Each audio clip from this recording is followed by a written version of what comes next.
Hello, Introduction to Philosophy students. Welcome back to our lectures. This week we will be discussing Ultimate Questions Chapter 4, The Problem of Free Will.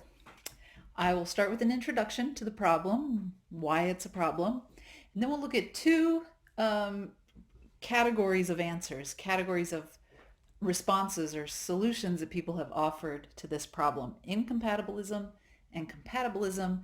And finally, I will leave you with some questions about free will.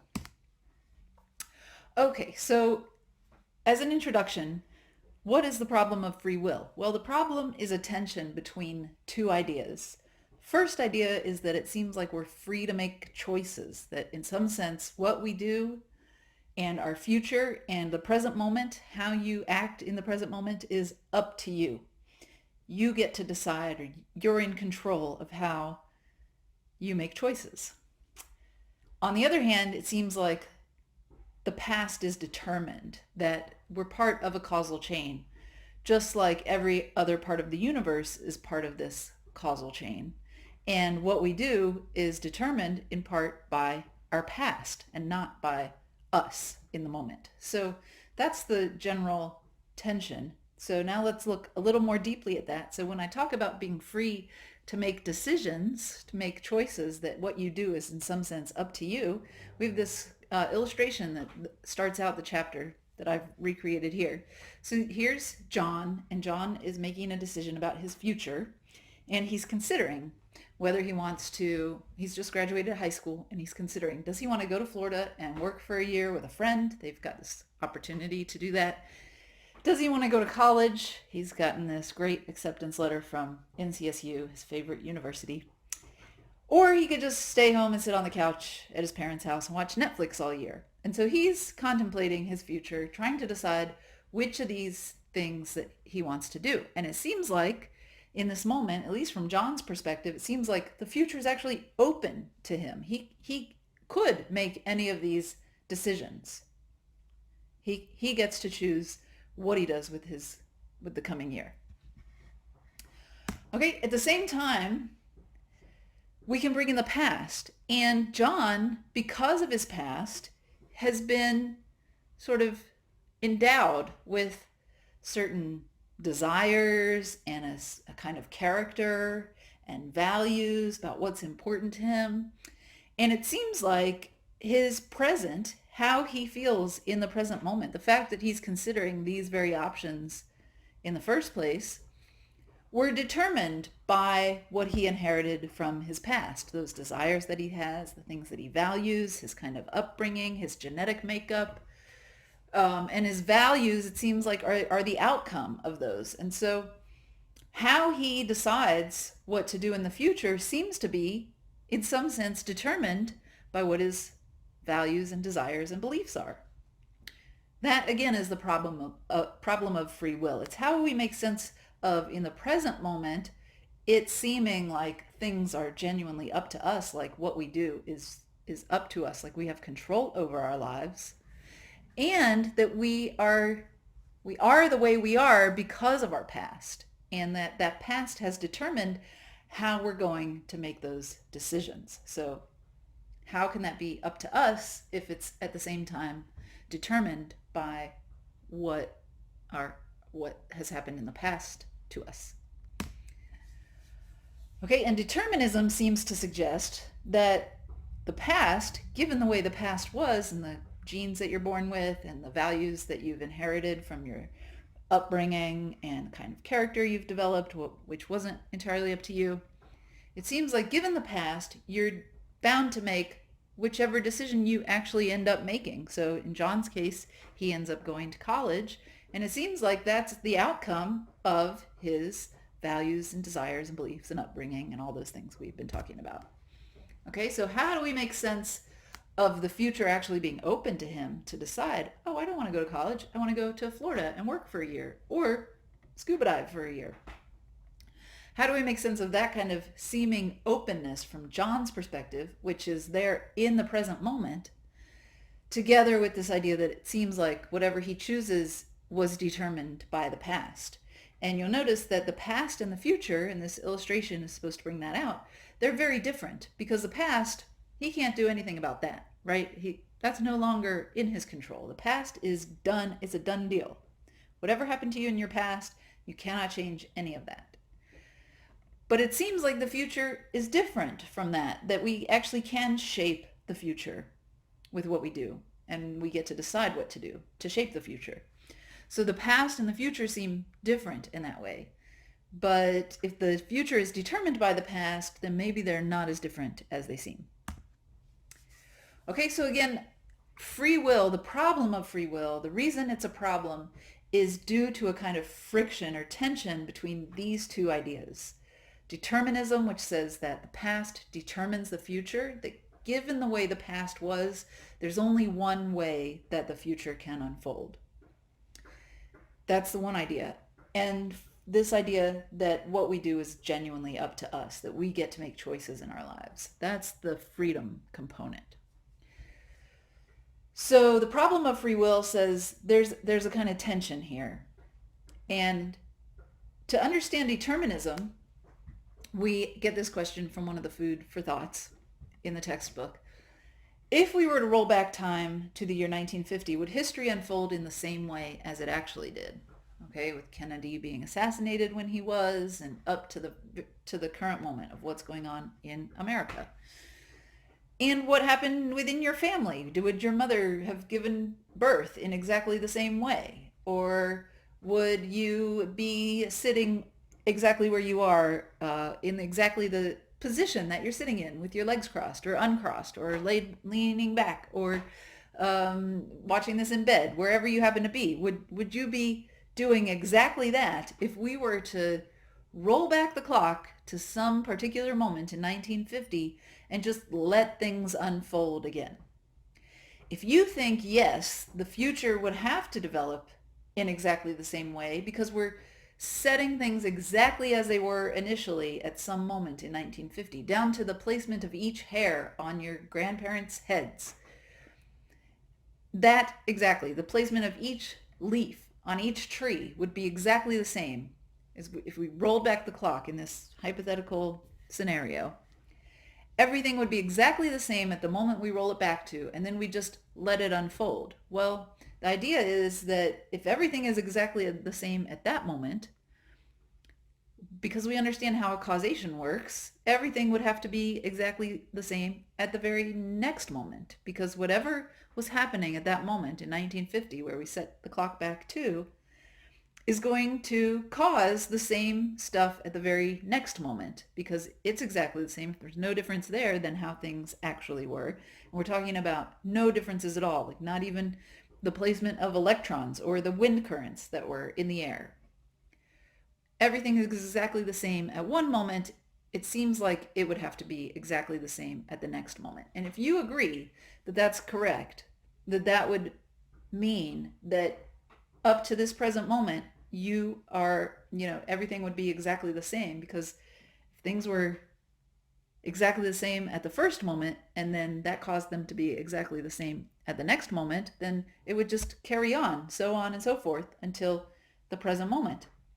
Well, if you think that everything would be exactly the same because it has to, because that's how the world works, because causation works that way, then you're a determinist. Determinism answers this question affirmatively. It says, yes, there's only one way the future could unfold given how the past is. If you think, no, that's just not right, how the future could unfold could vary based on lots of different things, even though we're starting with at the same starting point, then you're not a determinist. Okay? And the question of free will, the reason it's a problem, is not the same as the question of determinism. It's not whether the world is determined. That's not what the question of free will is asking, the problem of free will. The problem of free will is, if the world is determined, how do we make sense of our freedom? So if you answer this question in the affirmative and you are a determinist, then the problem of free will sort of makes its appearance, because we have to say, well, how is there room within that deterministic causal picture for humans to actually be free to make choices, for your future to actually be up to you? And that's what the solutions to this problem that have different approaches to. So we're going to look at two different approaches to that question of if determinism is true and we want to accept both of these ideas that we're free and determinism is true, how do we reconcile those two ideas? And can we even reconcile those two ideas? So the question really that divides the problem is, can both of these things be true at the same time? Is it possible to reconcile determinism and freedom? Okay, so the question that sort of the overarching question of this chapter is, can we make sense of both of these compelling ideas at the same time? And some of the people who we're going to look at say, no, you can't reconcile those two ideas. They're just essentially in conflict. So we have to abandon at least one of them. That's what the incompatibilists say. And the compatibilists, on the other hand, are going to say, yes, we can reconcile determinism and freedom. They're compatible. They can both go together. Okay, so just to recap, we have this idea of determinism, that things happen for a reason. They're caused by prior events. And we have this all other idea of freedom, that what we do is actually up to us, that we get genuine control over our choices. And the question of this chapter is, can we salvage both of those ideas? They seem to be in tension, but can we make sense of both of them? And the first set of answers we're going to look at says, no, we just can't make sense of both of them at the same time. They can't both be true. So we either have to drop the determinism or drop the freedom or some other solution, but they can't both be true.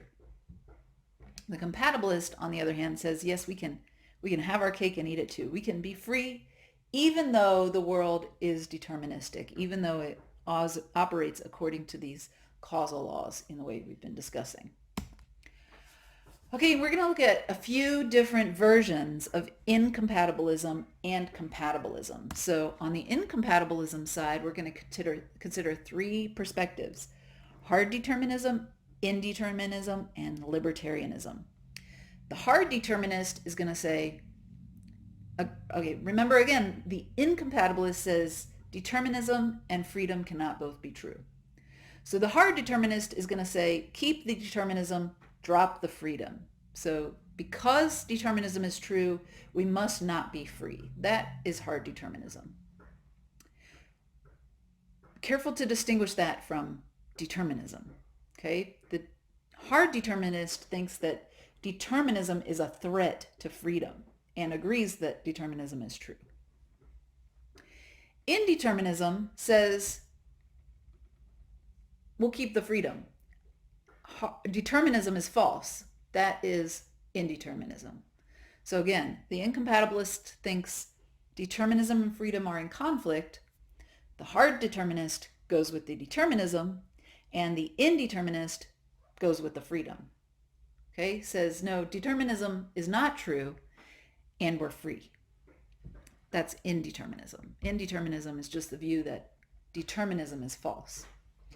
And the libertarian, that is the proponent of libertarianism, and we're not talking about political libertarianism, we're talking about libertarianism within the context of the problem of free will, says we're free and therefore determinism is false, and here's a more detailed picture of how that works. Okay, so the libertarian is opting for the freedom, rejecting determinism. Indeterminism is also opting for the freedom, rejecting determinism. And the hard determinist is foregoing the freedom, saying you're not free, it's just a figment of your imagination that you think you're free, and determinism is true. Okay, that's the incompatibilist side. Remember, the incompatibilists believe that determinism and freedom cannot both be true. On the other side, there are two views we're going to look at: traditional compatibilism and deep self-compatibilism. The traditional compatibilist is going to give us an alternative understanding of freedom that is supposed to not conflict with determinism. So the compatibilists, again, are both going to say We can be free even though determinism is true. And they're both, the traditional and the deep self-compatibilist, are going to sort of reimagine what it means to be free in a way that doesn't conflict with determinism, according to them. That's the rough overview. Now we're going to talk more in depth about all of these views. And so this is the outline for the rest of this lecture. Okay, so starting with incompatibilism. Remember, we said we're going to talk about these three views: hard determinism, indeterminism, and libertarianism. Hard determinism is the view, like I've said, that determinism is true, therefore we aren't free. Okay, so remember, they're incompatibilists, so they think that freedom and determinism cannot go together, and they believe that determinism is true. Here is an argument for hard determinism. Okay, first premise: all of our actions are determined by the past. Second premise: if all of our actions are determined by the past, then we have no power to act other than we in fact do. Okay, so pay attention to that second part of premise 2, that because our actions are determined, therefore we have no power to act other than we in fact do. And the third premise, which is really the crux of this argument, is that if we have no power to act other than we in fact do, then we must not be free.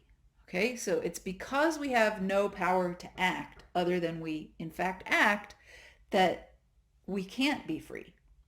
And the conclusion is we have no free will. Okay, that is hard determinism. So they suppose that determinism is true because all our actions are determined. That's what determinism says. And it's because of that that we have no free will. And the step in the middle is that freedom would require that we be able to act otherwise, that we have genuine options, that the future is not determined in some sense, right? That we could do A or we could do B in the present moment when you're making a choice. Like John could go to college or he could go to Florida. And it's this power to choose between those two options, even though he ends up going to college, say. It's the power that he had the ability to choose otherwise that makes him free. So according to this argument, if we didn't have that ability to choose otherwise, we wouldn't be free. That's what premise 3 says. And it's because determinism is true, because we don't actually have the power to choose otherwise, that we are not free. Okay, it's because we cannot choose other than we in fact do that we have no free will, therefore we're not free. Okay, so be sure to keep these three views separate in your mind. Okay, so the hard determinist believes that freedom and determinism are incompatible and that determinism is true, and therefore freedom is not, that we are not free because the world is deterministic. That is hard determinism. Determinism by itself just says that the past determines the future. And so when we look at compatibilism, we're going to consider views that say, well, determinism by itself is not in conflict with our freedom. We can be free even though the world is deterministic. That's what the compatibilist says. Okay, so that's the difference between determinism and hard determinism, is that determinism by itself doesn't say anything about whether we're free or unfree. It's only the hard determinist that's saying, because determinism is true, therefore we're unfree. Okay, that's hard determinism. Determinism by itself may be compatible with freedom or it may not be. It depends on what stance you take. It depends on who turns out to win this argument. Okay, and fatalism is a different view that's closely related to both of these. A fatalist just says there's something in your future that's bound to happen no matter what you do. Like maybe you are bound to get a great job in January of 2028. Great job offer, right? That you never anticipated. The fatalist would say that thing is going to happen no matter what you do, right? It's bound, it's destined to happen. There's something in your destiny and it's definitely going to happen come what may, right? That is definitely going to happen. So that's fatalism, different from both hard determinism and determinism. Okay, here's an objection to hard determinism based on the idea that we are responsible for our actions. So the objection to hard determinism says, well, if hard determinism is true, then we have no free will. That's just what hard determinism says, that we have no free will. If we have no free will, then we're not responsible for what we do. How could you be responsible if you have no freedom to choose what to do? But premise 3 says we are responsible for our actions, and therefore the conclusion is that hard determinism must be false. Okay, so this objection to hard determinism is based on the idea that we are responsible for what we do, and that if we weren't free, we wouldn't be responsible. So this idea is that responsibility requires freedom. That being responsible for what you do means that you must be free. And why should we believe premise 3? Why should we believe that we are responsible for our actions? Well, because we take each other to be responsible for our actions. If somebody agrees to meet you at the airport and then just decides not to pick you up from your trip, then you hold them responsible, right? You think that that's wrong of them, that they're untrustworthy, and that they should have picked you up because that's what they agreed to do. So we take each other to be responsible for our actions. And it seems like that is legitimate, that sense that we have that we are responsible for our actions. We also think we deserve praise when we do something awesome, right? But if we weren't responsible, then we shouldn't get any praise for the great things that we do, right? If you graduate with honors, nothing that you did to deserve that, right? It's just that that's what you were determined to do, right? On this hard determinism picture. So the objection is saying, no, hard determinism is not the right way to think about it, what's going on here, because we are responsible. If you do something awesome, then you should get credit for it because you are responsible for having done that thing. Just like if you do something terrible, you also should be accountable for that because you actually did that thing. But if you weren't free, then that wouldn't be the right framework. We wouldn't be correct in holding each other to be responsible for our actions, and we wouldn't be responsible for our actions. That's the argument against hard determinism. Okay, so the second incompatibilist view we're going to look at is indeterminism. Okay, so this objection that says, so hard determinism says because determinism is true, therefore we're not free. So the indeterminist seems to come along to save the day because indeterminism just means that determinism is false. Well, if determinism, this idea that the future determines the past, given the way the past was, there's only one way for things to unfold into the future. I just lost my train of thought because my dog came inside. Okay, so hard determinism says because determinism is true, because that is that the past determines the future, therefore we're not free. The indeterminist says, no, we can still be free because determinism is false. The past does not determine the future. What you do is actually up to you. You have genuine options. You are not caused by your genes and your past and your upbringing and your character that's been built through years of the kind of moral education you've received. You are not determined by those things to choose one particular path, one option in the present moment. So according to indeterminists, the future is not determined by the past. That is, determinism is false. There are genuine options, open possibilities for your future and your present moment. What you do right now is open. You could shut off the screen and go take a hike, or you could go move to Florida right in this moment. You can make that decision and set that process in motion. Okay, so that's what indeterminism says. It's you are not determined by your past.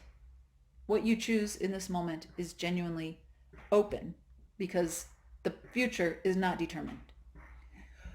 Okay, so this is supposed to help us preserve our freedom. It's supposed to help with this conflict because on the one hand, the hard determinist says, because determinism is true, we must not be free. The indeterminist says, no, determinism is not true. Therefore, we can still be free, right? You can get to be free because we can deny that the past determines the future. And it seems like this is just what we need to salvage our freedom. But it turns out that it's not going to get us what we want, because what does indeterminism mean exactly? What happens if the past does not determine the future? Well, then it seems like there's this room. This is just what the indeterminist is saying, is that there's this room in these causal chains for things to happen by chance, right? For things to occur spontaneously. There's openness in that causal chain. It may be that you've been expected to do this thing. Your father was a cop and his father was a cop and his father was a cop and now you're expected to be a cop. But there's some openness, there's some randomness, right? And actually it doesn't matter how compelling the past is, you still get to decide. There's still some opportunity for chance to occur, right? For some probability that you won't become a cop, for example, right? There's an openness in that causal chain. It's time for something, an opportunity for something to occur by chance or spontaneously. That's what indeterminists are saying. And the reason that that's not going to get us to free will, so this is an objection to indeterminism, is that spontaneity or things happening by chance also doesn't seem to get us the control that we want. It seems like that causal connection is important because, and we have this quote from the text that I'll just read you. My arm moves this way and that from time to time, but nothing causes these motions. Neither I nor anyone can ever tell what this arm will be doing next. It might seize a club and lay it on the head of the nearest bystander, no less to my astonishment than his. Okay, so the idea is that even if within our actions there's some room for spontaneity or chance, if we're just doing stuff by chance or randomly, right? If we just happen to seize a club and bop someone on the head with it, and we're surprised by that as they are, then that's not the kind of control that we think we have over our actions. We think our actions are up to us. That's what freedom is about. But if our actions are just generated spontaneously, then they don't seem up to us. It seems like that's not sort of salvaging our control over our actions the way the indeterminist thought that it would. Okay, so let that sink in and try to explain what I've just said to someone else or yourself out loud. And before we move on to libertarianism, the third incompatibilist view I want to look at, I want to just say one more thing about the difference between indeterminism and determinism. So the determinist believes that the past determines the future, that everything that happens is caused by something that came before. And one of the motivations for determinism is this principle that's introduced in the text called the principle of sufficient reason. And the principle of sufficient reason is that everything happens for a reason, that there's some cause, some explanation, a causal explanation for why everything happens. And so we get one story in this text, an example to show why this principle of sufficient reason is appealing, is attractive. And the example says you're sleeping at your best friend's house, you're spending the night there, and you hear some scratches in the walls in the middle of the night, and it wakes you up and you're very nervous about it. You don't know what it is. And then the next morning you talk to your friend about it and you say, what was all that noise that was going on last night? And your friend says, oh, Don't worry about any of that. Those scratches, those noises were uncaused. There's no explanation for them. Well, that just doesn't really sit right with us, right? It seems like if something happened, like scratches in the walls, there had to be some reason that it happened, some causal explanation for why it happened. That's the principle of sufficient reason, and that's one of the motivations for determinism. Indeterminism, on the other hand, there seems to be some motivation for that too, and some of that motivation is taken from quantum physics, which some of you may know more about than I do. But the idea of quantum physics is that, well, part of the idea of it is that at the subatomic level, at the level of the teeniest tiny particles, tiniest particles, things are not determined. That some particles behave randomly and spontaneously, just like the indeterminist is saying that actions can be generated. They believe that our actions can be generated spontaneously or randomly, that there's room for chance within that framework, that causal framework. And quantum physics, quantum mechanics seems to support that view, because it seems like what's happening, at least at the subatomic level, is that things are happening by chance without a causal explanation. And the indeterminist about free will is going to say, well, that's maybe analogous to what goes on in your brain when you make a decision, when you take some action, that there's no real causal explanation for what you're about to do, that it happens by chance, much in the same way that subatomic particles behave spontaneously. Okay, so there we have some motivations for determinism and some motivations for indeterminism. And remember that the hard determinist is going to say, because determinism is true, we're not free. Well, the indeterminist agrees that if determinism were true, we wouldn't be free.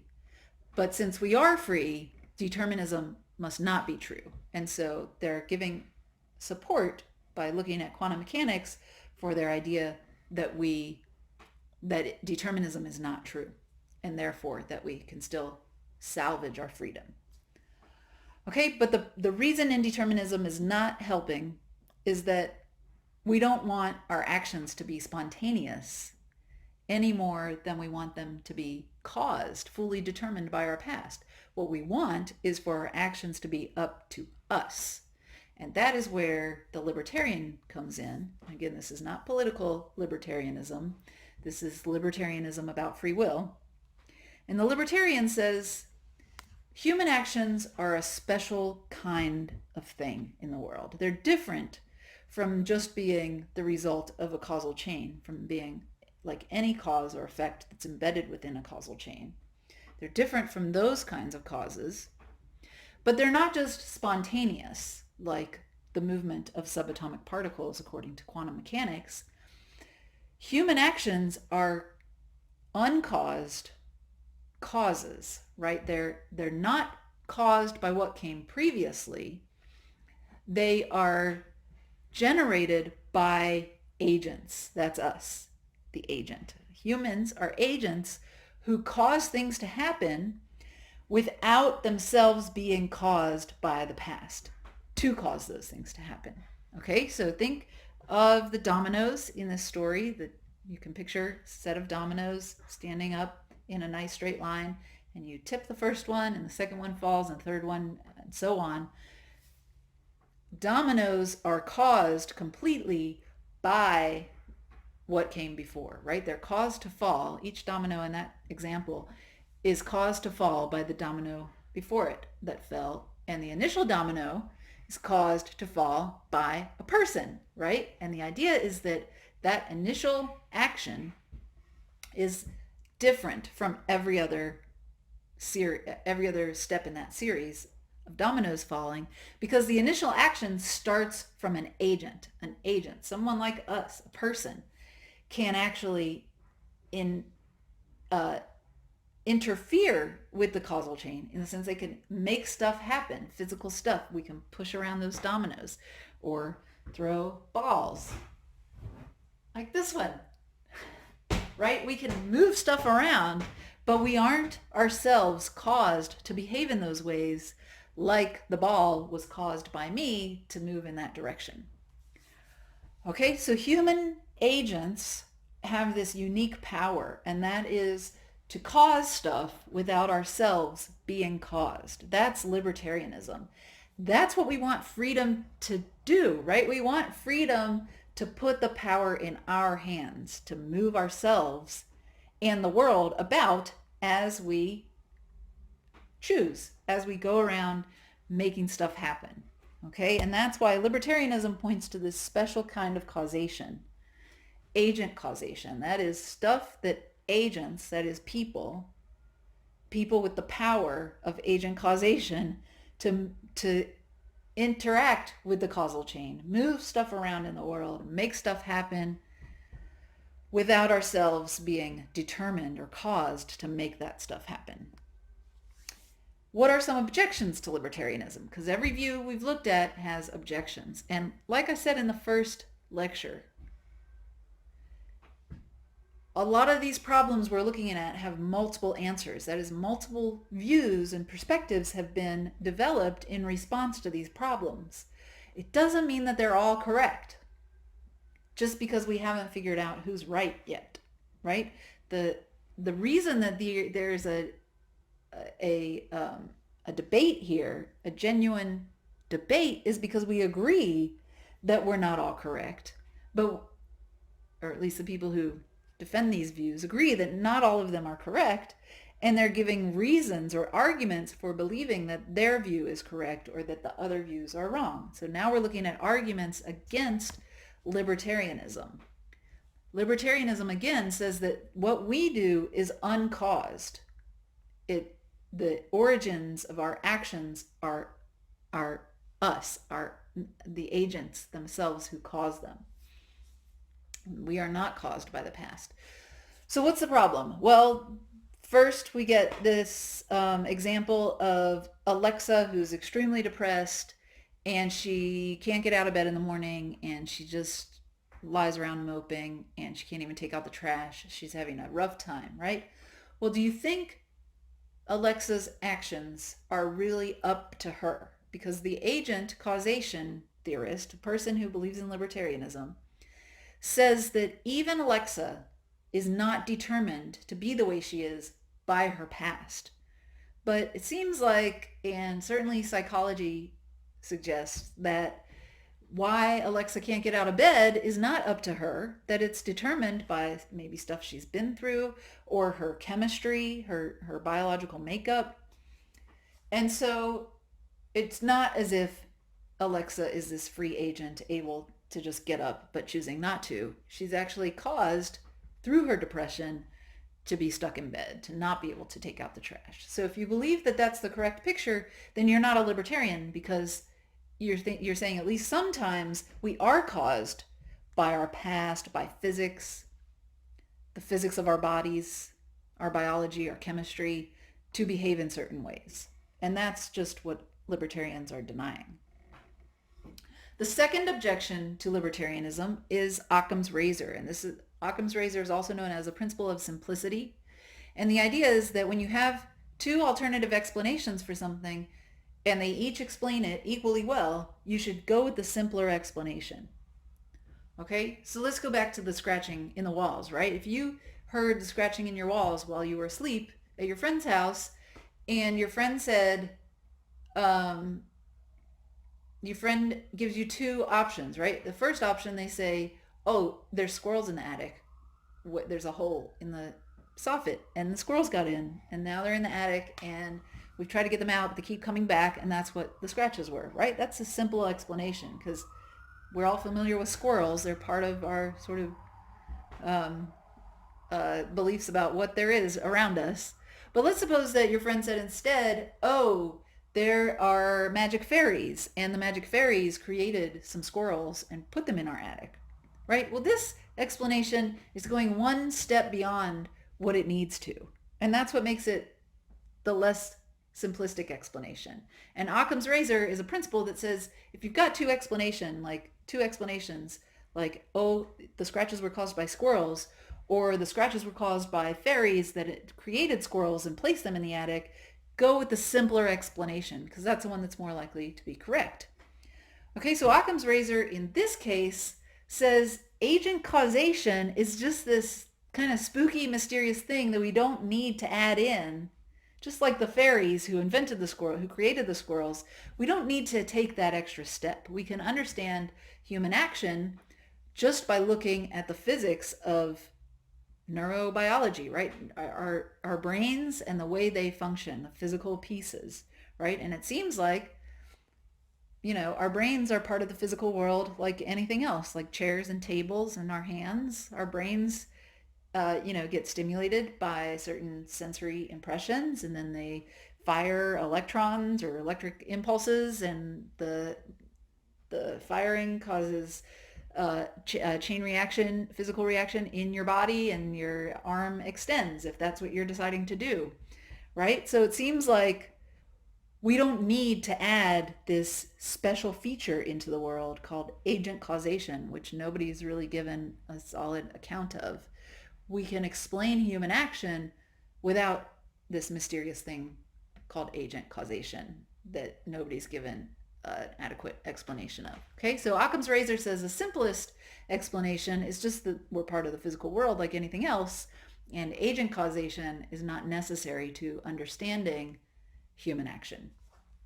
And the final objection is that this view, libertarianism, sort of makes human actions into these miracles, like the quote in the text, that we're prime movers unmoved, right? That we sort of reach into the world like gods and make stuff happen without ourselves being part of the world. Like we somehow stand out of that causal chain in some sense, but also are able to interact with it.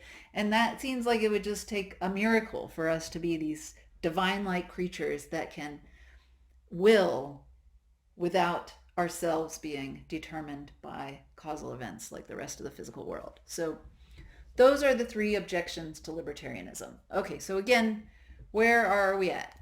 Well, we've been talking about incompatibilism, the view that determinism, which says that the past determines the future, and freedom, this idea that we get to make genuine choices, are incompatible. That's what the incompatibilist says. And we've looked at three versions of incompatibilism.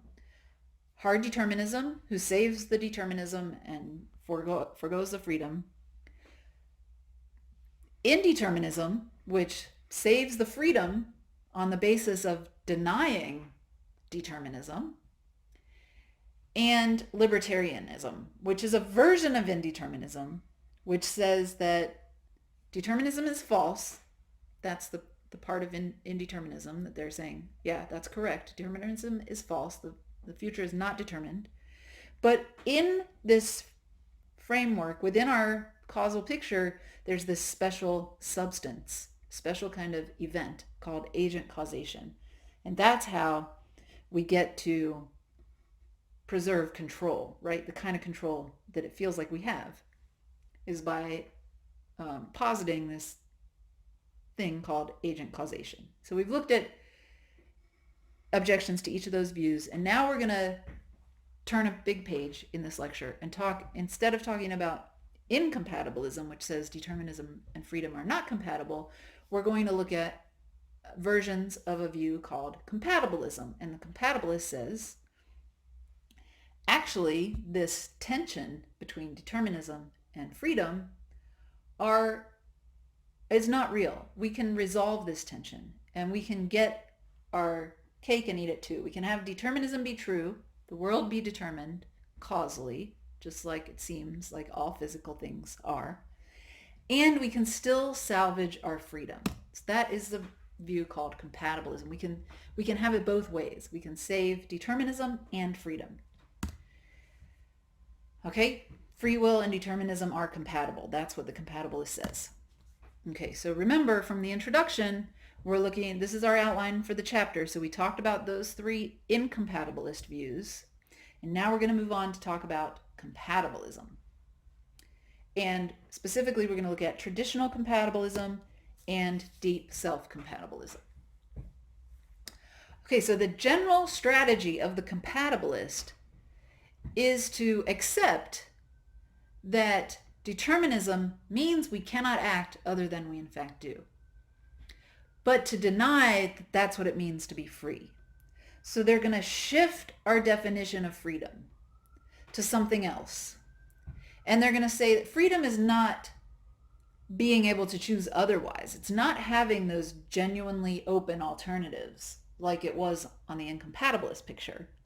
Freedom is something else altogether. And they're going to give us two different versions of what it means to be free that they believe are consistent with determinism, with the past determining only one future. So remember, the determinist thinks that if you turn back the clock to 1950, things will unfold in exactly the same way right up to the present moment. And the compatibilist is going to say, even though that's correct, we're still free. Even though you didn't really have a choice but to come to college, even though you couldn't act other than the way that you ended up acting, you still got to be free. And so they're going to give us different versions, different explanations of what freedom is in order to understand how it could be that we're determined and still free. That's what compatibilists are saying. And the traditional compatibilist is just going to say freedom is not this could have chosen otherwise bit. That's not what it's about. It's just about doing what you want to do, right? Well, one caveat is that you can't be constrained to do a certain thing, right? It's getting to do what you want to do without being constrained. So if you got to go to college and you wanted to go to college, even if at one point you were trying to decide whether you wanted to go to college or go to Florida, you ended up going to college because that's what you wanted to do, you are free, right? Your freedom is restored. Even though you didn't choose to want to go to college, right? That desire was just in you.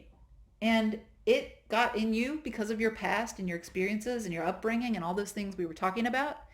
And then you went to college because you acted on that desire. And you had to act on that desire because people do what they want to do. That's just how we work, right? And if you had decided to go to Florida just to make a point about being able to do what you don't want to do, right? That wouldn't even make sense, and it wouldn't make you more free, certainly, right? Freedom is just getting to do what you want without being constrained. It means you're not imprisoned, you're not having a gun pointed at your head, you're not being made to do something by somebody who pays all your bills, right? You are doing what you want to do, and there aren't constraints. That's what it is to be free, according to traditional compatibilism. Okay, so notice that for the incompatibilist, on all three of those incompatibilist views, we had a similar understanding of what it means to be free, and that is to have genuine options. Remember the illustration of John having an open future. But the compatibilist is changing that picture. They're saying freedom is not about choosing one way when you could have chosen another way. That's not what it is. It's just getting to do what you want. And we can recognize that what you want is determined by facts about your past. But that doesn't matter, because as long as you get to go through with it, as long as you get to align your actions and your desires in the right way, you get to count as being free. Okay, so the compatibilist is going to accept that this is the correct picture of human action, that your past causes you to have certain beliefs and desires in the present, and that causes you to choose whatever you in fact end up choosing. Now in the present, you don't know what that's necessarily going to be for the future, though I bet every one of you, maybe give or take a few of you, are going to continue watching this lecture for the next 5 minutes, right? That's determined to happen by your past and your desires and your beliefs, and the compatibilist is cool with that as long as you want to be watching the lecture. Maybe in an ideal world, you wouldn't want to be watching this lecture. You would want to not have to go to college. But here you are in college, and you've chosen to be here because you've decided that all things considered, this is where you want to be. And so the fact that you're going to keep watching this lecture is determined by those desires, overarching desires, all things considered. And you're still free because you're doing what you want. Okay, that's traditional compatibilism. Here's the problem with traditional compatibilism. What if you don't want your desires, right? What if you hate your desires? And here's an example. Well, okay, this is going to move us, I'll get to the example next slide. This is going to move us to a more sophisticated version of compatibilism. It's not just traditional compatibilism where you get to be free as long as you do what you want. We're going to have this more sophisticated version that looks at your deep desires, right? It's not just doing what you want, because then we run the problem of wanting things and wishing you didn't want them, okay? And I'm going to give an example to illustrate in a moment. But for the deep self-compatibilist, it's doing what you authentically desire. That having the right desires is part of your freedom. Okay, so what's the example? Well, let's suppose you want to smoke a cigarette. Here's a picture of a cigarette. So you have a desire to smoke a cigarette, and your desire is about that cigarette, right? That's why I've drawn this arrow there, because the object of your desire is the cigarette, and you strongly, strongly desire to smoke a cigarette. But suppose, as is frequently the case, that you also wish you could kick your habit, wish that you didn't desire to smoke a cigarette. Okay, so suppose you have both of these desires. You have this strong craving for a cigarette, desire to smoke a cigarette. That desire is about the cigarette. And you have what's called a second order desire because it's about another desire. And that's what makes it second order. So you have this other desire that's about your cigarette craving. It's about your desire to smoke the cigarette. Your second order desire is that you wish you didn't have that first order, that first desire. You wish you didn't desire to smoke a cigarette, even though you do desire to smoke a cigarette. So you have two desires here and they're in conflict. The first order desire is actually about the object in the world, the cigarette. The second order desire is about that first order desire. That's what makes it second order. And the second order desire says you wish you could get rid of your desire to smoke because you don't want to be a smoker. Okay? So if you're free in this case, that means that your second order desire wins, right? That you don't smoke the cigarette because you are making a choice that corresponds to your deeper or more authentic self. And there are lots of different ways this all gets spelled out, what it means to authentically desire something. But this is a fairly straightforward one, that you have these different orders of desires, and that being free means they all kind of line up in the right way, and the deepest ones determine the outcome of your decisions.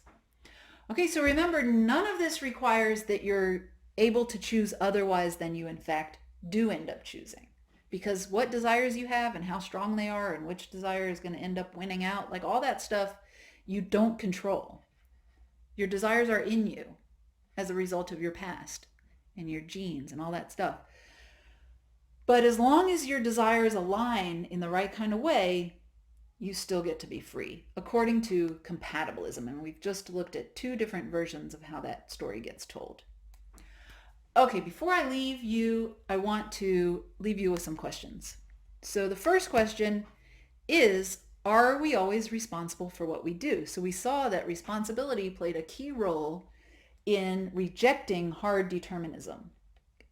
So we said that because we're responsible, because we take each other to be responsible, hard determinism cannot be correct. We must be free because we're responsible. So if we're responsible, we have to be free, because if we weren't free to choose what we do, we wouldn't be correct in holding each other to be responsible. You don't hold somebody responsible when they are pushed into you, right? If they knock into you because somebody else pushed them, they weren't free to not fall into you. You don't blame them for falling into you.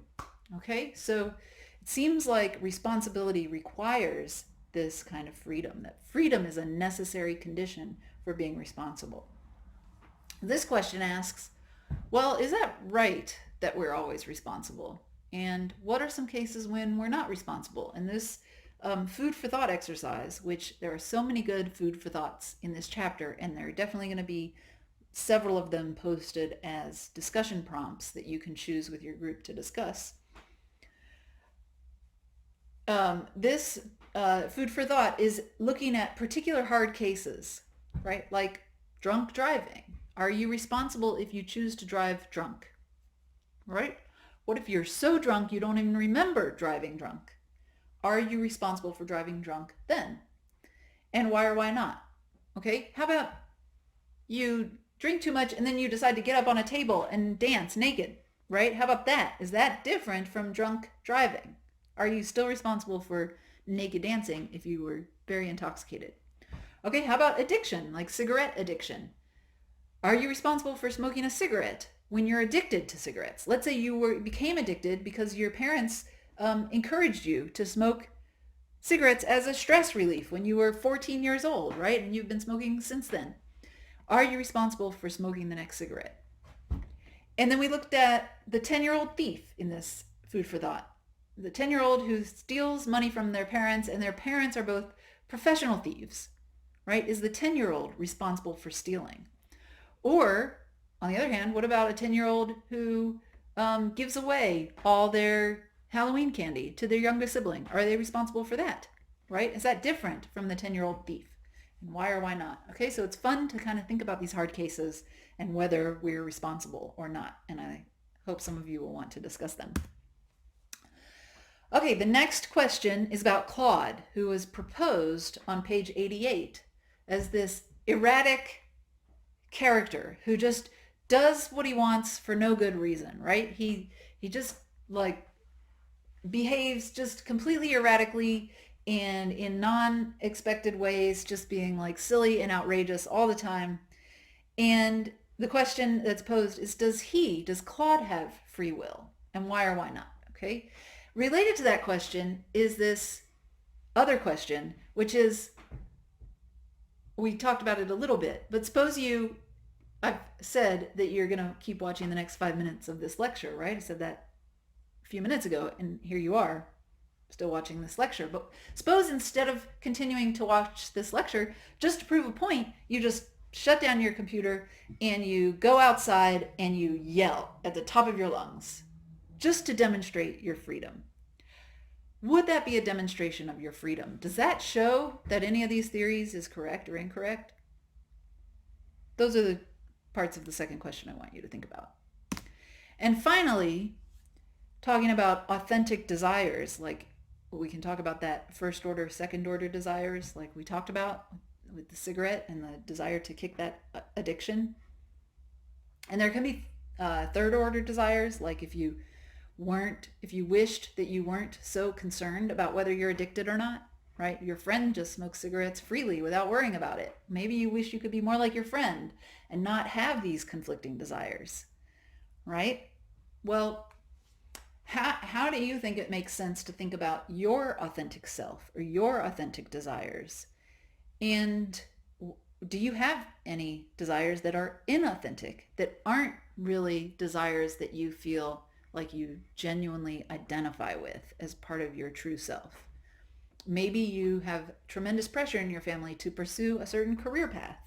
And here you are on that career path, but you've convinced yourself that that's what you want to do, but maybe you don't actually want to be doing that. So that's another question for you to think about is, do you have any inauthentic desires?